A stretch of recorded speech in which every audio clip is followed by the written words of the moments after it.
Okay, hi, I'm Noreen Hession. I'm from Newark. I'm not directly affected, but I have an answer to a question that's come up a number of times tonight. And the question that's come up a number of times tonight is, why are some families annoyed and others are not? So, last time I spoke to you, I talked about the Department of Energy, who did a study in 1985. In that study, there were a dozen families were identified as affected, even though more than 1,000 families lived within 3 kilometers of the turbine. So, and of those dozen families, about a third of them were more annoyed than others. So the question was asked, why are some families annoyed more often than others? And why did the situation confine itself to a small fraction of the overall population living within 3 kilometers?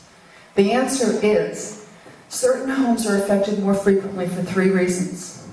And it's not because of stuff in their heads or they're making stuff up. There are 3 reasons, right? It's the orientation of the turbine, which positions the lobes of the acoustic dipole in the general direction. That's a function of site climatology.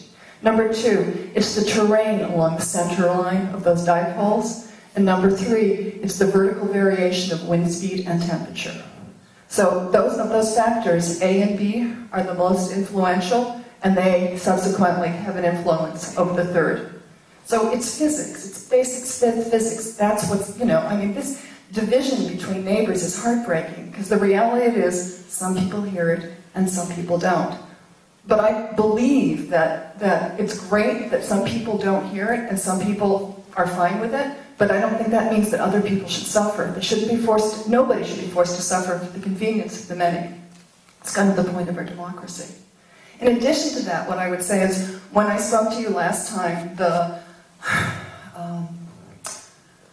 noise expert who was hired by the wind lobby said, why hasn't the Department of Energy done a report since 1985? And I wasn't sure why, but the reality is what's happened since 1985 is that the wind industry used to belong to the Department of Energy. It used to belong to the public sector, and now it belongs to the private sector. And when things move into the private sector, the whole point of a private business, the whole point of a business is to stay alive. And the way you stay alive is by making profits. So the point of the private industry is they're going to make profits and they're going to say, this isn't really happening. A lot of the people who were here tonight were paid to say, it's not a problem. There are a number of people who were paid tonight who are here. So the people who are saying it's not a problem are saying so because it's in their interest to keep the industry going. It's in our interest as government representatives to take care of the people who are suffering. So again, the recommendations that I know you've heard before that you need to hear again are that shouldn't be louder than 30 dB. You need to really lower that standard. You need monitoring that's going on when the wind industry doesn't know what's going on. You need experts who are approved by the people who are suffering. And frankly, I think setback should be 10 miles. I don't think there should be no one should be forced to suffer. So, thanks for listening.